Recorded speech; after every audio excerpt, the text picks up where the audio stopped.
안녕하세요. 보들립스입니다. 예, 반갑습니다. 네.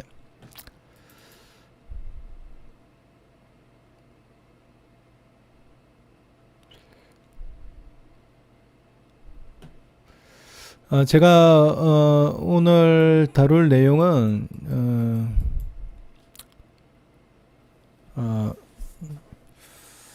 사실 지금 이제 제 주제 시대의 징조와 성경이라고 한 것처럼 우리가 지금 이제 살아가는 지금 이 시대는 마지막 시대예요. 마지막 시대고, 그 성경에 보면은 요한계시록이 있는데 마지막 때 어떤 일이 일어날 것이다 라고 기록된 책이 있어요. 그게 요한계시록인데, 그 계시록에 나와 있는 그 내용들이 지금 현재 그대로 하나씩 전개되고 있는 시기입니다. 그래서 지금 이 시기가 굉장히 중요한 시기인데, 바로 주님이 그 성경에는 어떻게 예언되어 있냐면은 예수님께서 앞으로 공중에 재림하실 것이다. 공중에 강림하시게 되고, 그래서 우리 믿는 자들은, 예수님을 믿는 자들은 전부 다 호련히 변화되어서 부활체를 입고, 신령한 몸 부활체를 입고 공중으로 들림받을 것이다. 그렇게 얘기를 하고 있어요. 그게 예언이 되어 있어요. 성경의 모든 예언은 그대로 이루어졌습니다. 지금까지. 그래서 이 성경이라는 것이 사실상 전 세계의 그 베스트셀러고 스터디셀러고 세계에서 가장 많이 사람들에게 읽혀지는 책이면서 하나님 말씀이에요. 하나님께서 주의 종들을, 선지자를 통해서, 그 입술을 통해서 기록해 하신 하나님 말씀으로 전부 다 구성이 되어 있어요. 그래서 이 성경의 내용은 굉장히 중요한 거예요. 그 오늘날 그런 이 마지막 때, 마지막 끝날에 해당되는데, 우리가 사는 시기, 지금 현재 우리가 사는 우리들은, 많은 사람들이 말하기를 우리가 지금 살았을 때, 살아생전에 주님 오시는 것을 보게 될 것이라 얘기를 해요. 저는 그게 정확하게 맞다고 생각합니다. 우리가 공중에 강림하시는 예수님과 또 들림받는 그런 성도들을 우리가 직접 보게 될 것이고, 우리 역시 들림받아 올라갈 바로 그 당사자 세대에 해당됩니다. 우리 살았을 때 예수님이 오실 거예요. 그거는 많은 주의 종들이 얘기를 하고 있어요. 지금 현재 사회가 돌아가는 것을 보면은 완전히 요한계시록에 나와 있는 주님 오시기 바로 직전에 그 시대라고 많은 사람들이 얘기하고 있고, 바로 우리 시대에 우리가 살아있는 우리가 바로 주님을, 그런 공중 재림하는 주님을 보게 될 것이라 얘기하고 있습니다.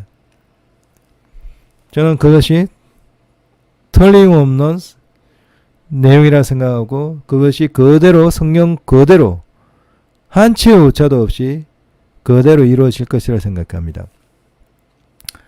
그렇기 때문에 지금 이 시대가 굉장히 중요한 시대인데, 이거는 전 세계의 지구 전체를 바라볼 때도 제일 중요한 시대고, 우리나라를 바라볼 때도 제일 중요한 시기예요. 이 시기를 우리가 잘 극복하고 이겨내면은 하나님께서는 우리 대한민국에게, 우리 한민족에게 어마어마한 축복을 주실 거예요. 그러나 이 시대를 잘 하나님 뜻대로 우리가 이것을 잘 극복하고 이겨내지 못하면은 많은 주의종들이 예언한 것처럼 그대로 우리나라는 북한으로 종속되게 돼요. 꽤 많은 주의종들이 우리나라에 대해서 관심을 갖고 기도를 하고 예언을 하고 있습니다. 그 공통적인 예언 내용이 뭐냐? 우리가 이 시대를 잘 극복하면은, 지금 이 상황을 잘 극복하면은 우리가 전 세계를 주도하는, 전 세계 나라를 주도하는, 그리고 전 세계를 이끌어갈 수 있는 그런 선두주자의 그런 아주 영적으로 선구자가 되고 영적으로 앞서는, 다른 나라를 영적으로 이끄는 그런 제사장 민족으로서 우리 한국이 세워졌다고 많이 말씀을 하고 있고, 그 내용대로 우리나라는 엄청난 부유한, 그리고 강한, 그리고 영적으로 세계를 이끌어가는 그런 나라가 될 거예요. 그러면서 이 복음을 땅끝까지 나와서 이스라엘까지 전가하고 이스라엘 복음화시키는 우리 당사자국이 될 것으로 생각합니다. 그러나 이 시기를 극복하지 못하면, 이 시기에 하나님 뜻대로 우리가 정확하게 서지 못한다면 그 반대로 우리나라는 공산화돼요. 우리나라는 북한으로 종속이 돼요. 그래서 그것을 우리가 정확하게 알고 이 시기에 이런 여러 가지 어려움이 있는 이때 우리가 정확하게 믿음 안에서 서고 우리나라를 지켜나가야 되고, 우리가 애국 시민으로서 지켜나가야 되고, 이 나라를 공산화 안 되게끔, 북한으로 종속 안 되게끔 우리가 해나가야 할 그런 의무가 있다고 생각합니다. 하나님께서 우리나라를 전 세계를 이끌 수 있는 제사장 국가로 인치셨다고 생각되고 그렇게 세워주셨다고 생각해요. 그 많은 주의종들이, 많은 해외 선교사, 선지자라고 얘기를 하고 있는 분들이 얘기하는 공통적인 얘기예요. 그게 우리 눈앞에 그대로 드러나고 있어요. 지금 우리 국내 정치를 보면은 주사파 분들, 주사파를 사랑하는, 김일성을 사랑하는, 김정일을 사랑하고 김정은을 사랑하고 북한을 사랑하는 사람들이 많아요. 이게 주사파 분들이죠. 그러나 그와 반대로 우리 기독교계에서 우리 크리스찬들이 또 그게 자유주의를 주장하면서 자유주의, 시장경제, 한미동맹, 또 자유통일 주장하면서 또 일어나는 하나의 또 부류가 있고, 그렇게 완전히 구별되어 있습니다.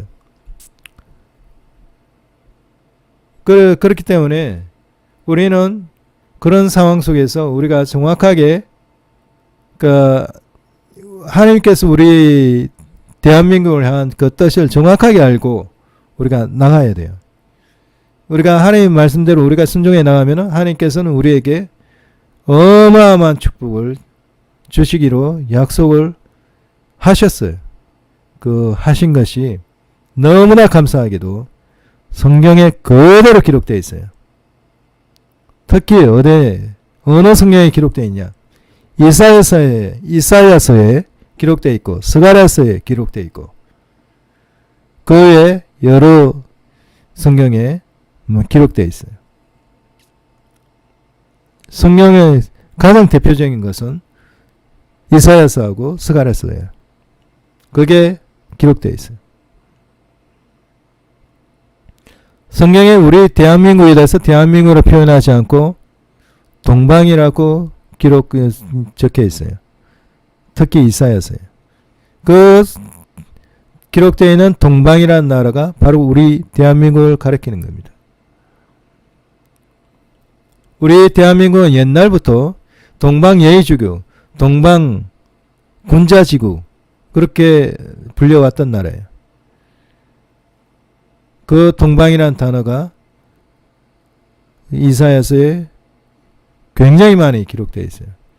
그 동방이라는 나라가 하나님께서 축복 주시고 거기에서 하나님 영광을 돌리고 거기에서 또 하나님의 성전이 세워지고 성전에 대해서도 얘기해요. 이방인이 세우는 성전, 이방인에게 주어지는 성전이 이사야서에 기록되어 있어요. 거기 그 만민의 기도하는 집인가? 그걸로 기록되어 있죠. 그게 이방인에 주어지는 하나님의 성전이에요. 우리 사람 측에서 만드는 성전이 아니고 우리 사람이 우리 하나님을 믿는 목회자분들이 개인적으로 만드는 그런 성경이 아니고 하나님께서 뜻하신 성전, 하나님께서 주시고자 하는 성전이 이사야서에 기록되어 있어요. 그게 어느 나라에 주어지냐? 동방에 주어지는 거예요. 우리나라에 주어지는 거예요. 그 성전은 이스라엘 성전, 이스라엘 예루살렘에 있는 성전과 거의 같은 레벨이라고 생각돼요. 하나님께서 기록해 놓으신 거기 때문에. 하나님께서는 성전에 대해서 기록해 놓으셨어요. 두 가지 종류가 있는데 예루살렘 성전에 대해서 기록해 놓고 동방에 세워지는 만민의 기도하는 집. 그 성전에 기록되어 있는 거예요. 그 하나님께서는 어마어마한 축복을 우리나라에 주시는 거예요. 제가 성경을 하나씩 제가 말씀을 드리려고 하는 거예요. 우리 사람은 그 동물하고 틀려요. 동물하고 틀리게 우리는 영혼을 가진 존재예요. 우리가 보는 몸뚱아리는 육에 해당되죠. 그러나 우리 자신이라 생각하는 것은 우리의 영이 있고 우리의 혼이 있어요. 그 영혼이 있어요. 그 우리는 육체뿐만 아니라 영혼을 가진 존재죠. 그래서 동물하고 틀려요. 동물은 영이 없어요. 우리가 영혼을 가진 존재이기 때문에 그리고 우리에게 주어진 이 공간은 하나님께서 세우신 이 지구의 이 공간은 눈에 보이는 세계만 존재하는 게 아니에요. 눈에 보이지 않는 세계도 존재해요. 그렇기 때문에 그런 여러 가지 영계가 존재합니다. 그 영계가 관념적인 세계가 아니라 실존하지 않는 세계가 아니라 실존하는 세계고 그거는 실체예요. 영계가 존재해요. 영의 세계가 존재합니다. 영의 세계가 존재하는데 어떤 식으로 존재하느냐? 이제 성경에는 이제 하늘들의 하늘, 가장 높은 하늘, 그렇게 이제 하늘을 여러 개로 분리하고 있죠. 그리고 또 땅이라고도 땅도 얘기를 하고 있어요. 땅은 우리가 보는 지구를 말하는 게 아니고 그 영적인 개념에 땅이 있어요. 그게 이제 음부가 있고 불못이 있고 유황못이 있고 그 지옥이 있어요. 그 지옥과 천국이 실존하는 세계예요. 실존하는 세계고 그것이 실상이에요. 우리가 사는 세계는 허상에 해당돼요. 그림자예요. 우리가 육체로부터 우리 영혼이 육체로부터 떠나게 되면은 그 들어가는 그 영혼이 들어가는 그 세계가 실상이에요. 그때 그 육체를 떠나서 우리 자신을 보면은 우리는 허상이에요. 우리가 우리 육체를 만질래도 만져지지가 않고 가족들의 몸을 만질래도 만져지지가 않아요. 우리를 맞이하고 나오시는 예수님의 손을 만지면 만져져요. 천사를 만지면 만져질 거예요. 그게 실상이에요. 그렇기 때문에 우리가 사는 곳은 허상이고 우리가 가야 할 그 천국과 그런 것이 실제 존재하는 거예요. 그 실제 존재하는데 어떤 형태로 존재하느냐? 관념적인 세계로 존재하는 것이 아니라 4차원 공간. 그러니까 우리가 지금 이제 아인슈타인에 의해서 이 물리학이 굉장히 그 이후로 많이 발전했어요. 그래갖고 개념이 굉장히 중요한 개념을 하나 받아들인 게 있죠. 그것이 4차원 공간이에요. 우리 공간은 우리 눈에 보이는 공간은 높이, 길이, 넓이하고 3차원 공간으로 되어 있어요. 3차원 공간인데 거기에서 하나의 축이 더 있다는 거예요. 깊이라는 것이 하나 더 있어요. 그 4차원적으로 이루어져 있어요. 그래서 4차원 공간이라 얘기해요. 4차원 공간. 지금 이제 성경에서 기록되어 있는 이 성경의 배경이 되고 있는 그 공간 개념이 뭔 개념이냐? 성경은 뭔 개념으로 어떠한 그 공간 개념을 가지고 있냐 하면은 4차원 공간 개념을 가지고 있어요. 성경은 4차원 공간 개념 속에서 기록되어 있는 거예요. 그것을 제가 하나씩 좀 설명을 드리고 싶어요. 성경에는 하늘들의 하늘과 하늘들의 하늘, 성경에 보면은 여기에 하늘과 하늘들의 하늘, 가장 높은 하늘, 그런 얘기들이 하늘과 하늘들의 하늘, 가장 높은 하늘, 뭐 그런 얘기들이 나와요. 그 하늘이 여러 개래요. 그 공간이 여러 개 있다는 거예요. 그거는 4차원 공간이기 때문에 그래요. 그러니까 이 하늘들의 하늘 중에서 저번 시간에 제가 설명드린 것은 보면은 사도 바울이 우리 몸에서 벗어나 사도 바울이 영이 분리돼 갖고 천국에 갔다 오셨어요. 천국에 갔다 오신데 그것을 어떻게 표현하냐면은 사도 바울이 고린도후서 12장 2절부터 4절에 셋째 하늘에 다녀왔대요. 셋째 하늘에 갔는데 그 중에 특히 낙원에 갔다고요. 낙원이라는 것은 우리가 알다시피 천국의 한 일부예요. 천국에 해당돼요. 천국에 해당되는데 이 천국이라는 것은 성경에 보면은 천국에 대해서 설명하는데 우리가 이제 간단하게 인식할 수 있는 것은 천국에 대해서 얘기인데 낙원이라는 얘기도 나오고 새 예루살렘 성이라는 얘기도 나와요. 그게 전부 다 천국에 해당되는 거예요. 낙원도 천국에 있는 거고 해당되는 거고 새 예루살렘 성도 천국에 해당되는 건데 그 낙원으로 갔는데 그 천국이 어디 있냐? 고린도후서 12장 2절부터 4절 말씀을 통해서 보면은 바로 셋째 하늘에 있는 거예요. 셋째 하늘에 낙원이 그 천국에 있는 거예요. 그리고 근본 하나님은 넷째 하늘에 계시고 그래서 이 천국이 셋째 하늘에 있는데 그렇기 때문에 하늘이 여러 개예요. 여러 개이기 때문에 성경을 통해서 우리가 알 수 있는 하늘의 종류는 첫째 하늘, 둘째 하늘, 셋째 하늘, 넷째 하늘까지 나누어져요. 넷째 하늘은 성부 하나님, 아버지 하나님께서 계시는 근본 공간이에요. 처음 천지 만물 창조하기 전부터 존재했던 그 공간이에요. 하나님께서 계시던 곳이 넷째 하늘. 넷째 하늘이고 그리고 셋째 하늘. 그것은 천국에 우리가 들어갈 천국의 처소가 있는 곳이에요. 그게 셋째 하늘이고 그리고 둘째 하늘은 오늘 다룰 내용이 둘째 하늘인데 이것에선 악의 영들이 있고 또 우리가 들림받으면 공중 혼인잔치를 할 곳이에요. 그리고 이 둘째 하늘은 또 뭐가 있냐 하면은 에덴 동산이 있어요. 첫째 하늘은 우리가 사는 그 하늘에 새가 나르고 별과 그 구름이 떠다니고 별, 달, 해가 있는 이 공간이 첫째 하늘이에요. 그래서 그 첫째 하늘, 둘째 하늘, 셋째 하늘, 넷째 하늘이 나누어지거든요. 그래서 오늘은 제가 둘째 하늘에 대해서 조금 설명을 드릴게요. 드리는데 그 둘째 하늘 보면은 그 에베소서 6장 12절에 보면은 이 둘째 하늘이 우리가 과학적으로 접근할 수 있는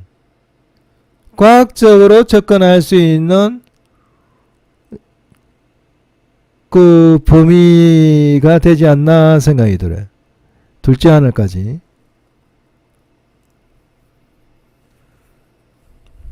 제가 왜 그런 얘기를 드리는지는 제가 조금 얘기하시는 거 들어보시면 조금 이해가 되실 거예요. 그 에베소서 6장 12절에 보면은 우리의 실험은 혈과 육에 대한 것이 아니요 정사와 건사와 이 어두움의 세상 주관자들과 하늘에 있는 악한 영들에 대한 것이다 해갖고 이 하늘 이게 이 둘째 하늘인데 이 하늘에는 악한 영들이 있다는 거예요. 악한 영들이 이 권세를 잡고 있는 하늘이 있는 거예요.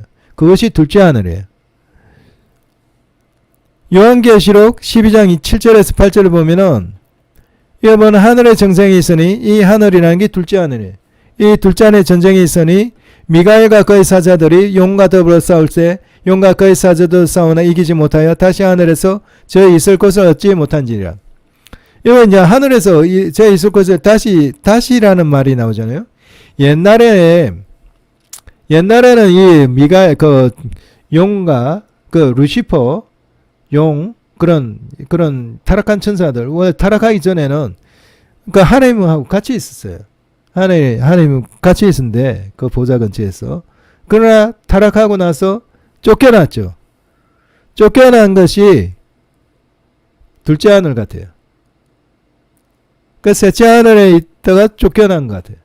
셋째 하늘에서 창조되었고 둘째 하늘 쫓겨난 그 쫓겨난 것이 둘째 하늘. 그래서 이 둘째 하늘에 그리고 아담과 하와가 그 뱀의 미혹을 받고 선악을 따먹었잖아요. 그래갖고 그 권세가 그 악한 영들 루시퍼에게 넘어가 버린 거예요. 넘어가갖고 그 권세 이제 이 둘째 하늘을 어느 정도 지배할 수 있는 그런 이제 상황이 된 것 같아요. 그래서 이게 용과 사자들이 싸우는 이 하늘이 미가엘 천사와 용과 사자들하고 싸우는 이 하늘이 바로 둘째 하늘이에요.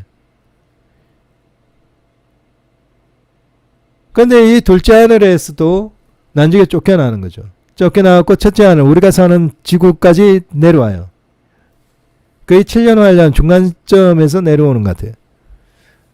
그래갖고 우리 지구에는 굉장히 이제 재앙도 일어나고 그 이제 내려와갖고 사람들을 그 예수 믿는 사람들을 완전히 이제 그때 순교의 엄청난 순교 이제 그 거의 다 666표를 찍게끔 하고 그런 역사들이 일어나는 것 같아요. 그렇지 않으면 전부 다 순교하는 거죠. 그 에베소서 2장 2절에 보면은 이와 같이 그냥 이 악한 영들이 어디에 있냐면은 어디서 권세 잡냐면 공중이라고 얘기하죠. 그 성경에 보면은 이와 같이 둘째 하늘을 공중으로 설명을 해요. 그리고 우리가 들림받아 올라갈 때 데살로니가 전서 4장 17절에 보면은 그 후에 살아남은 자도 저희와 함께 구름 속으로 끌어올려 공중에서 주를 영접하게 하리니. 그러니까 우리가 들림받아 올라가면 공중으로 올라가고 공중에서 주와 주님과 만난다는 거예요. 그래서 그 공중으로 올라가고 그 공중에서 혼인잔치가 열리는 거죠. 그런데 이 공중이 어딨냐? 바로 둘째 하늘이라는 거예요. 그래서 둘째 하늘이 바로 공중 혼인잔치가 일어나는 것이고 그 마련된 장소이고 공간이고 우리가 이 지구 위에 엄청난 그런 7년 대환란이 임할 때 우리가 피하는 피난처가 바로 공중이라는 거예요. 그 둘째 하늘이라는 거예요. 이제 그래서 공간이 달라지면서 피하게 되는 거예요. 그 들림 휴거를 통해서 이런 공중으로 다른 공간으로 우리가 주님으로 말미암아 성령의 역사로 말미암아 들어가게 되는 거예요. 그 공간의 문이 열려갖고 그걸로 들어가게 되는 거예요. 그래서 지구 전체에 임하는 그런 어마어마한 재앙 피할 그 지구에서는 어느 곳에도 숨을 곳이 없는데 그렇게 공간을 달리해갖고 피하게 된다는 거예요. 그리고 7년 대환란이 끝나게 되면 다시 이제 주님과 더불어서 지상에 오는 거죠. 그 지상 강림이라고 하죠. 그렇게 이 공간이라는 개념이 이렇게 주어져 있어요.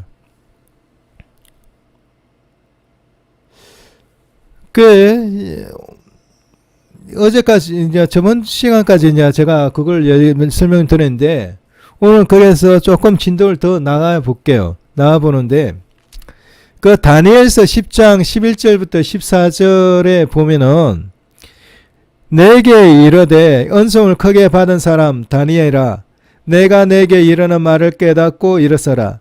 내가 내게 보내심을 받았느니라. 그가 내게 이 말을 한 후 내가 떨며 일어서매 그가 내게 이르되 다니엘아 두려워 말지니라. 내가 깨달으려 하여 내 하나님 앞에 스스로 겸비케 하기로 결심하던 첫날부터 내 말을 들으신 바 되었고 첫날에 내 말을 들으신 바 되었으므로 내가 내 말로 인하여 왔느니라. 그런데 바사 국군이 21일 동안 나를 막았으므로 내가 거기 바사 국 왕들과 함께 머물렀더니 군장 중 하나 미가엘이 와서 나를 도와주므로 이제 내가 말이래 내 백성 당한 일을 내게 깨닫게 하러 왔노라. 대제 이 이상은 오랜 후의 일이라 했습니다. 이때 지금 보면은 다니엘 선지자께서 기도를 할 때 백성을 위해서 이스라엘을 위해서 기도를 할 때 그 응답을 주셨어요. 응답을 21일 이제 그 기도를 할 때 응답을 주셨는데 그러나 바로 응답을 가지고 오지를 못했어요. 왜냐하면은 이 공간에서 이 응답을 가지고 오려고 했는데 미가엘 천사장과 그 천사들이 가지고 오려고 했는데 이 바사 국군이라 해갖고 이게 이제 악한 영에 속하는 그런 영물들이죠.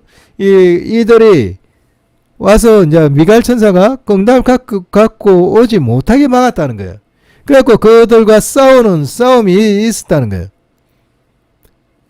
그런데 이제 가벨 천사가 가지고 왔는데, 가벨 천사가 응답을 가지고 왔는데, 이 바사 국군이 이제 악한 영들이 그걸 가져오지 못하기가 막아버리니까, 그들과 이제 막아버리니까 가지고 오지 못했다는 거예요. 20일 동안.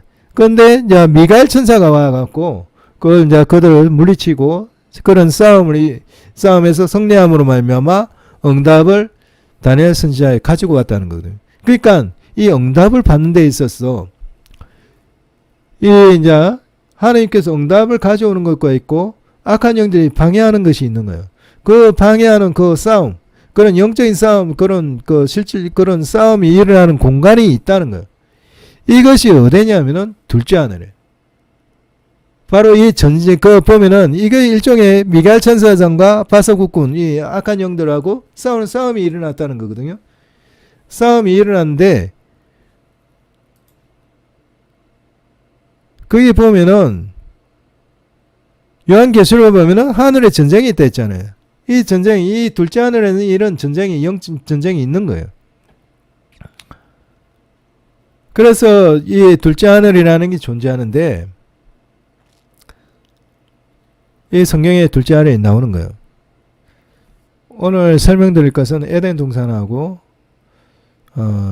UFO에 대해서 좀 설명을 드리려고 해요. 우리가 사실 이제 UFO 하면은 성경적으로 어떻게 해석해야 될지 모르잖아요. 그런데 실제로 보면은 UFO가 그 뉴스를 보면 실질적으로 존재하는 걸로 나와요. 실질적으로 존재하는 걸로 나오고 그런데 그 UFO에 대해서 좀 설명을 하는데 거기에 대해서 그 성경적으로는 어떻게 해석이 되느냐. 그 지금 보면은 이게 UFO잖아요. 이게 보면은 이 UFO가 실제로 촬영이 됐어요. 이게 나오죠, 그죠? 이게 UFO거든요. 그래서 지금 이제 이게 미국에서 이제 미국 해군 조종사 미국에서 이제 촬영한 건데 군인들이 공군에서 촬영한 건데 이것이 공식적으로 UFO가 존재한다 나와요. 저도 여러분께서 UFO를 보셨는지 모르지만 요새 지금 마지막 시대에 되니까 UFO 굉장히 많이 나와요. 제가 UFO를 직접 봤어요. 제가 직접 봤는데, 제가, 이제, 어떻게 봤냐면은, 사람들이 UFO다 하면서 막 보더라고요. 많은 사람들이 봐요. 그래갖고 저도 하늘을 쳐다봤어요. 하늘을 쳐다봤는데, 제가 본 UFO는, 구름 사이로 아주 동그란, 물고기 알과 같은 그런 아주 빛을 내는 그런 광채가 나는 그런 물고기 알처럼 생긴 그런 비행체가 있더라고요. 비행체가 있는데 그 물고기 알처럼 생긴 것이 천천히 움직여요. 천천히 움직이는데 그래서 제가 굉장히 천천히 움직이기 때문에 굉장히 또렷하게 봤어요. 선명한 윤곽, 굉장히 또렷하게 봤는데 완전히 제가 표현할 수 있는 것은 물고기 알 같다. 물고기 알. 그래갖고 물고기 알 같은 그걸 봤는데 그게 UFO예요. 그래 직접 제가 그 UFO를 관찰을 했고 그렇기 때문에 UFO에 대해서 부인을 제가 할 수가 없어요. 그리고 지금 언론에 이렇게 UFO가 촬영됐다고 공식적으로 나오잖아요. 지금 이게 미국에서도 인정하고 다른 해외 각국에서도 인정하고 있어요. 그러면은 이 UFO가 우리 사람이 탄 것 같지는 않은데, 우리 인류가 탄 것, 우리 사람이 탄 것 같지는 않은데, 왜 UFO가 존재하느냐? 그게 성경적으로 굉장히 해석이 어렵거든요. 성경적으로 해석하기가 굉장히 어려워요. 그런데 실질적으로 UFO는 존재해요. 그럼 UFO를 조종하는 그 존재는 누구냐?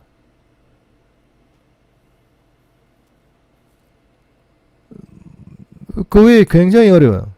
굉장히 어려웠고, 지금 우리 기독교계에서는 그것이 사단의 그런 역사다. 그렇게 이제 얘기를 하기도 하고 그래요.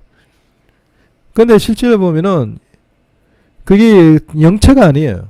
실질적으로 존재하는 그런 비행체예요. 그렇기 때문에 지금 여기에서 보면은 그 비행체가 그대로 이렇게 촬영되는 거예요. 이게 뚜렷하게, 저도 물고기 알같이 뚜렷하게 본 거예요. 그래서 그걸 우리가 성경적으로, 성경에는 무엇을 얘기하고 있냐, 그걸 알아야 돼요. 그런데 거기에 대해서 제가 좀 설명을 드릴게요.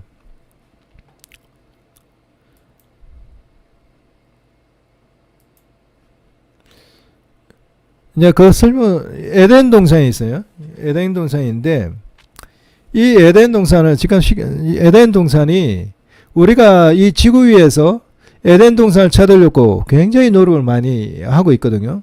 그래서 이 성경에 보면은 티그리스 여기 보면은 그 히데겔 강이 나오고 그다음에 유브라데 강이 나와요. 그러니까 유브라데가 그 에덴 동산을 기점으로 해갖고 그것을 중심으로 해갖고 히데겔 강과 유브라데 강이 형성돼 이게 나오기 때문에 이 히데겔을 다른 이야기를 하면은 티그리스 강으로 이제 해석이 되는가 봐요. 그러다 보니까 티그리스 강과 그 유브라데 강 그 상류 쪽에 에덴 동산이 있지 않았냐, 그렇게 많은 사람들이, 많은 과학자들이 그렇게 생각을 하고 있어요. 그런데 그 위치에서 상류 쪽에서 아무리 찾아봐도 에덴 동산을 생각되는 것은 전혀 발견되지 않아요. 그러면 이 에덴 동산이 어디 있느냐? 성경이 그럼 틀린 거냐? 성경은 틀림없이 맞는 거예요. 한자도 틀림없이 맞는 거예요. 성경은 맞는데 우리가 이 위치를 찾지를 못하는 거예요. 찾지를 못하는데, 이 보면은 하나님께서 하와를 이 땅에서 그 진흙으로 그 흙으로 만드시고 이끌어 들으셨대요. 그 에덴 동산으로 이끌어 들으셨다고 하거든요. 이끌어 들으셨다. 그 이 에덴 동산을, 그렇기 때문에 우리가 이 에덴 동산이 첫째 하늘에 있다고 하면은 발견돼야 되는데 존재하지 않는 거예요. 티그리스 강과 유프라데 강 그 상류 쪽에서 발견이 안 되는 거예요. 전혀 유적이 발견이 안 돼요. 그 흔적도 발견이 안 돼요. 그렇기 때문에 이게 이 에덴 동산이 첫째 하늘에 있는 것이 아니라 다른 공간에 있다고 우리가 그 생각을 할 수 있는 거예요. 그 지금 보면은, 결론적으로 보면은 이 에덴 동산은 둘째 하늘에 있어요. 그 창세기 3장 23절에서 24절에 보면은 여호와 하나님이 에덴 동산에서 그 사람을 내어보내어 그의 건본된 토지를 갈게 하시니 이같이 하나님이 그 사람을 쫓아내시고 에덴 동산 동편에 그룹들과 도는 화영금을 두어 생명나무의 길을 지키게 하시니라. 이 말씀이 있는 거예요. 이 말씀을 통해서 우리가 뭘 알 수가 있냐면은, 이게 지금 성경이거든요. 성경 말씀이에요. 이 말씀을 통해서 어떻게 할 수 있냐면은, 이 근본, 그러니까 여호와 하나님께서 에덴 동산이 있는데 거기에서 그 아담과 하와가 살았잖아요. 살았는데 거기서 선악과를 따먹고 범죄를 했어요. 그러니까 에덴 동산에서 쫓아내버린 거죠. 쫓아냈는데 어디로 쫓아냈냐? 쫓아낸 그곳에 그 특성을 뭐라고 특징을 지었냐면은 근본된 토지가 거의 근본된 토지를 갈게 하였다 해갖고 그 땅의 그 토지에서 바로 그곳에서 아담이 만들어져 나왔다. 그러니까 아담이 만들어진 그 흙이 있는 그 근본된 흙이 있는 그 공간으로 다시 쫓아냈다는 얘기가 되는 거예요. 그렇기 때문에 에덴 동산은 거의 근본된 토지가 아니거든요. 이 구절 보면은 근본된 토지라는 게 따로 있어요. 에덴이라는 게 따로 있고 에덴의 동산이 있기 때문에 이 에덴이라는 따로 있고 근본된 토지가 따로 있어요. 이 근본된 토지, 거의 근본된 토지를 갈게 하시는 이 위치가 첫째 하늘, 우리가 살고 있는 이 지구 땅이에요. 그렇기 때문에 이 에덴은 그 근본된 토지가 아닌 거예요. 거의 근본된 토지가 아닌 다른 거예요. 다르기 때문에 이 공간은 우리가 살고 있는 달과 해와 별이 있고 새가 날고 하는 이 공간이 아니에요. 다른 공간이에요. 다른 공간이에요. 그리고 그곳의 특징이 뭐냐면은 에덴 동산 동편에 그룹들과 두루도는 화형을 두어 생명나무의 길을 지키게 하라 했잖아요. 지금 지키게 하라 해갖고 지금까지 지키고 있는 거예요. 그 지키게 하라 해갖고 그 뒤에 뭐 다른 얘기가 없어요. 성경에 보면은 창세기부터 계시록까지 다 보더라도 그 다음에 이렇게 지키게 하라는데 그걸 뭐 어떻게 해제해라 뭐 그런 얘기 없어요. 끝까지 지금 얘기 없게 끝까지 지키고 있는 거예요. 지금도. 근데 보면은 지키게 에덴 동산 동편에 이렇게 화형금 그룹과 두루도는 화형금을 두어서 지키게 한다는 것은 그 바깥쪽에 그 다른 쪽에 그 지키는 그 다른 쪽에는 악의 영들이 있다는 거예요. 악의 영들이 들어와서 생명나무의 실과를 따먹지 못하게끔 하기 위해서 에덴 동산 동편의 그룹들과 두루도는 화형금을 지킨다는 얘기예요. 그렇기 때문에 이 공간이 어디냐면은 어둠의 영들이 있는 공간이에요. 아까도 제가 처음에 살펴본 그 성경 말씀을 통해서 보았다시피 어둠의 영들은 둘째 공간에 있어요. 둘째 하늘에 있었고 그렇기 때문에 이것이 지금 이 에덴 동산의 얘기가 나오는 이 공간이 바로 둘째 하늘이라는 걸 이 구절 통해서 알 수가 있는 거예요. 그 둘째 하늘에는 바로 에덴 동산이 있는 거고 그리고 악한 영들도 있는데 그 사이를 악한 영들이 에덴 동산에 들어오지 못하게끔 에덴 동산에 들어와서 생명나무의 실과를 따먹지 못하게끔 그룹들과 두루도는 화형금으로 지키고 있다 하는 내용이 되어버리는 거예요. 그렇게 해석이 되는 거예요. 그렇기 때문에 에덴 동산의 위치는 어디냐? 둘째 하늘. 이 첫째 하늘에 티그리스 강과 유프라테스 강 상류 쪽에 있는 것이 아니라 둘째 하늘인 거예요. 공간이 틀린 거예요. 일단 시간이 없으니까 이 나머지 업무하고 이건 넘어가고요.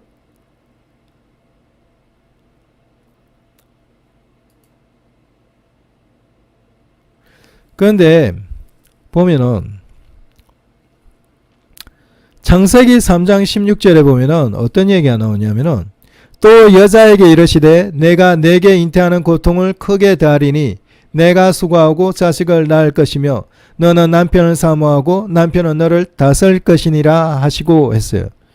이게 보면은 이제 여자가 하와잖아요. 선악과를 따먹어갖고 범죄를 했어요. 그러면서 하나님께서 그 죄를 범한 그 하와에게 이제 벌을 내리시는 내용이죠. 그 여자에게 이르시되 내가 내게 잉태하는 고통을 크게 다하리리 했어요. 그러니까 여자가 하와에게 어떤 얘기를 하냐면은 잉태하는 고통을 크게 더한다 했어요. 이게 보면 크게 더한다 했거든요. 크게 더한다니까 이 이전에도 하와는 잉태하는 고통을 받았다는 거예요.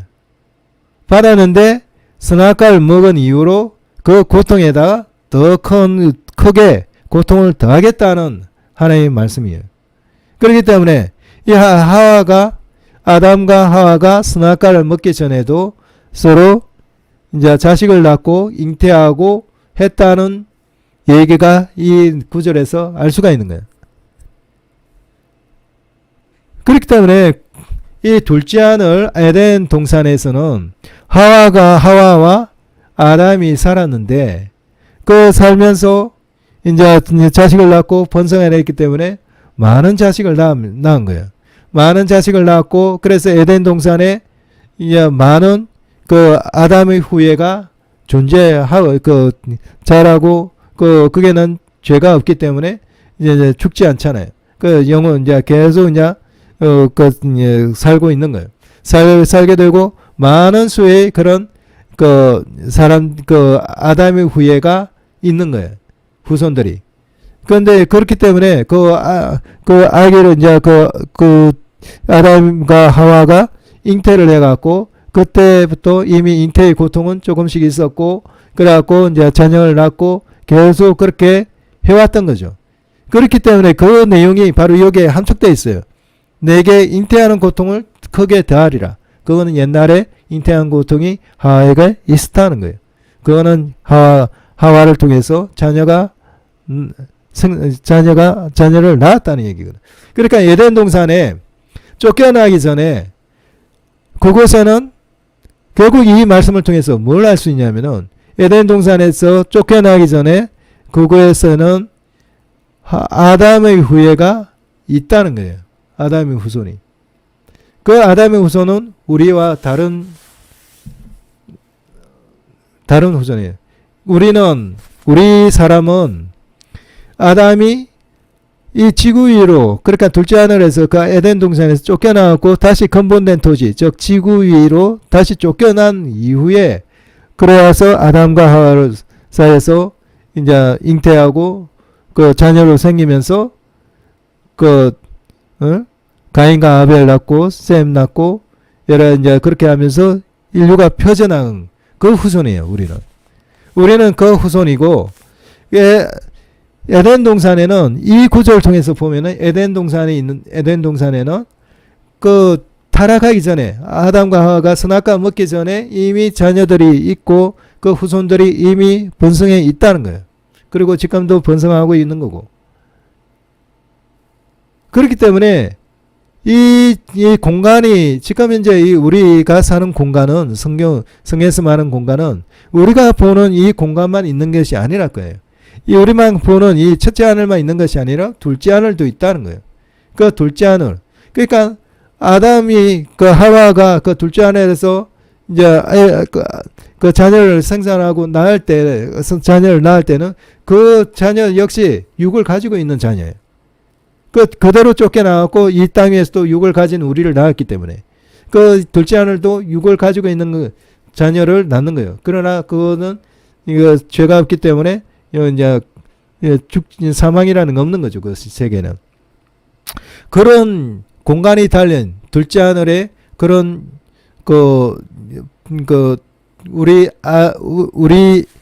우리와 같은 그 아담이 타락 이후에 난 우리 자손이 아닌 아담이 범죄하기 전에 존재했던 아담의 또 다른 후예가 둘째 하늘에 있다는 뜻이 됩니다. 성경적으로.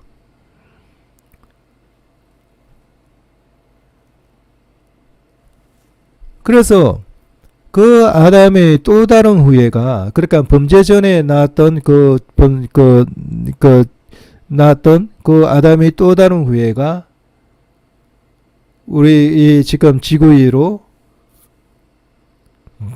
원래 아담이 가장 조상되는 아담이 우리 지구로 쫓겨났기 때문에 이게서 이 지구를 우리 후손들을 우리 사람들을 우리 이 지구의 이제 이런 아담의 이제 그 타락 이후의 아담의 후예들을 궁금해하고 그래갖고 이 지구 위로 나오는 그 존재가 타고 오는 비행체가 UFO로 생각되는 거예요.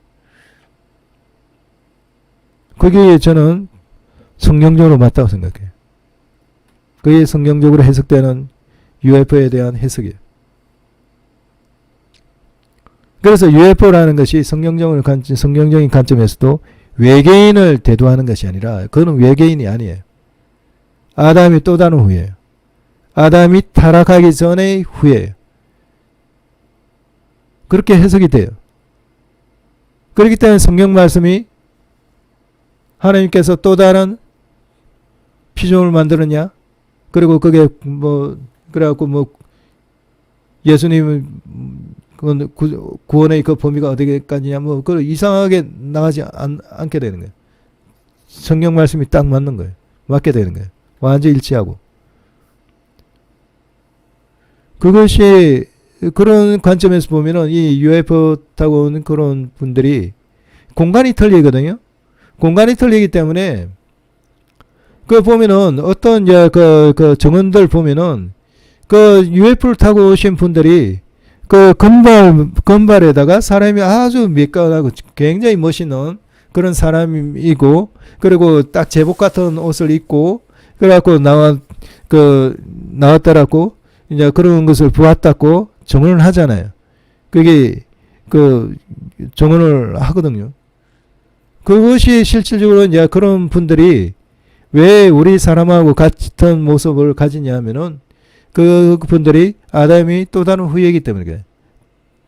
그러니까 아담이 타락 전에 낳았던 자녀들이기 때문에 그래요. 그래서 같은 모습이에요. 그런데 우리가 또 이제 다른 그 로즈웰 그런 UFO 같은 거 보면은 그게 조금 배가 불룩하면서 이상한 이제 외계인 같이 보이는 사람 있잖아요. 그거는 공간이 틀리기 때문에 그렇게 이제 그 하는 거는 그 아담이 그 후예 중에서 하나님의 말씀을 잘 섬기는 그래갖고 이제 그런 사람인데 그걸 어기고 우리 사람들과 접촉하려고 하고 우리 지금 후에 이제 이렇게 이제 그 하나님 말씀 순종하지 못하고 빗나간 분들이 빗나가다 보면은 그 둘째 안에 그 공간 거기에서 벗어나게 되고 다른 이제 그 공간에 들어감으로 말미암아 신체가 파괴되기 때문에 변형이 되기 때문에 그렇게 변형된 모습으로 보인 것이라 저는 생각을 합니다. 그렇게 해석하면 UFO가 완전히 해석이 돼버려요. 그것도 정확하게 성경적으로 해석이 돼버려요.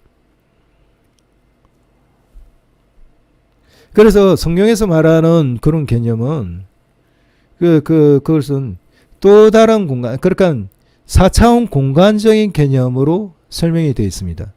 이 4차원 공간적인 그 개념 속에서 천국과 지옥이 실질적으로 존재하는 공간이고 실존하는 세계고 우리 영체가 우리 영혼이 실존하는 그런 우리 자기 자신이고 그 실체고 그리고 UFO도 그런 상태에서 그런 관점에서 해석이 돼요. 성경적으로 해석이 돼요.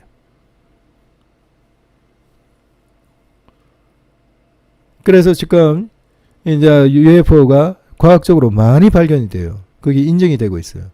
그것이 성경적으로 커버가 돼요. 성경적으로 이해가 돼요. 그 지금 성경에는 보면은 이런 그 또 다른 그러니까 공간이 그 4차원 공간적인 개념이 있다면니까 어떤 개념까지 나오냐면은 성경에는 공간 이동이라는 게 나와요. 성경에 무슨 공간 이동이 나오냐 그렇게 하겠죠. 그러나 공간 이동까지 나와요. 거기 사도행 대표적인 것이 보면은 공간 이동이 나오는데 사도행전 8장 26절에 28절 보면은 제가 이것만 하고 마칠게요. 사도행전 8장 26절에서 28절 보면은 주의 사자가 빌립더러 일러 가로되 일어나서 남으로 향하여 예루살렘에서 가사로 내려가는 길까지 가라 하니 그 길은 광야라.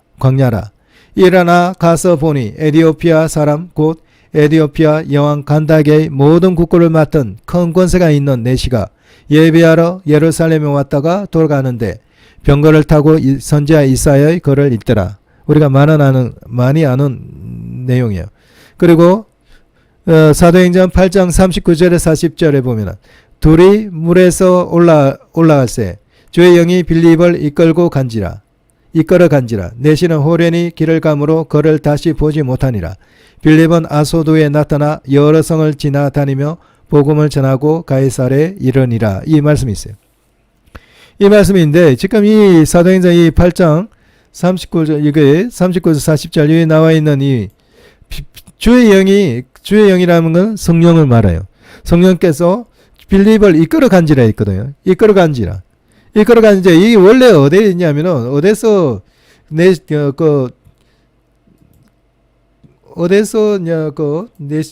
간다게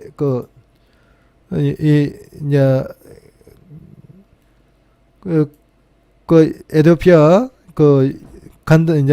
여왕의 넷이 간다게를 만나냐면은 가사예요. 가사에서 가사로 내려가는 길까지 가라. 이까지 갔는데 여기서 이제 이 간다게를 만났죠. 만났는데 거기서 이제 그 물로 세를 주고 그런 다음에 이제 주의 영이 빌립을 이끌어 가는데 빌립이 어디서 나타나냐면 아소도에서 나타났어요. 그러니까 가사로 내려가는 요 가사 근처에서 아소도로 공간 이동을 했다는 거예요. 그 성경에는 이와 같이 빌립의 공간 이동이 나와요. 공간을 이동해 버린 거예요. 그 성경에는 이와 같이 공간 이동이 나오거든요.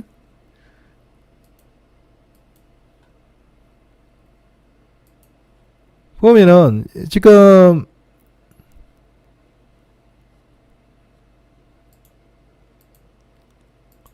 가사에 있는 데가 요게요. 요게. 그러니까 요 근처에서 그 에티오피아 넷이 간다게에게 세를 주었어요. 그런데 갑자기 주의 성령이 이끌어 가니까 여기에서 뿅 하고 사라지고 요 아수도에서 뿅 하고 나타났다는 얘기예요. 블레셋의 한 도시에. 그러니까 오늘날 말하면 팔레스타인이죠.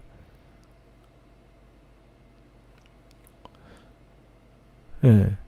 그래서 이게 성경에 보면 이와 같이 빌립 집사가 가사에서 물세를 주고 뿅 하고 사라지고 아소도에서 뿅 하고 나타났다는 거예요. 그 공간 이동을 한 거예요.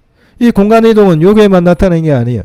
예수님께서도 문이 닫혔는데 문을 공간 이동을 해갖고 집 안까지 들어오시는 그 부활체를 입고 들어오시는 그 모습이 보이잖아요. 그렇지 성경에는 이 공간 이동이 나오는 거예요. 그 성경에서 깔려있는 개념은 이 4차원 공간의 개념이 깔려있어요. 천국과 지옥도 4차원 공간 중에 있는 거예요. 바로 우리가 살고 있는 공간 바로 겹쳐져 있는 공간이 있어요. 그게 4차원 개념의 공간이거든요. 그런 공간 개념 속에서 천국과 지옥이 실질적으로 실존하는 것이고 그 속에서 그런 공간이 있기 때문에 그런 겹쳐져 있는 공간이 있기 때문에 이런 공간 이동도 가능하게 되는 거고 그런 이 공간이 단순히 우리 눈에 보이는 3차원 공간 속에서 이 성령이 배경이 되어 있는 것이 아니라 4차원 공간 속에서 배경이 되어 있다는 거예요. 그래서 천국과 지옥이 실존하는 거예요. 4차원 공간상에 실존하는 실존 세계고 우리 영체도 실존한 실존 세계, 실존한 실체라는 거예요. 그래서 그런 개념 속에서 보면은 우리가 많은 것들을 이해할 수 있어요. 그리고 많은 것들이 새롭게 정립이 돼요. 예, 이걸로 마칠게요. 예.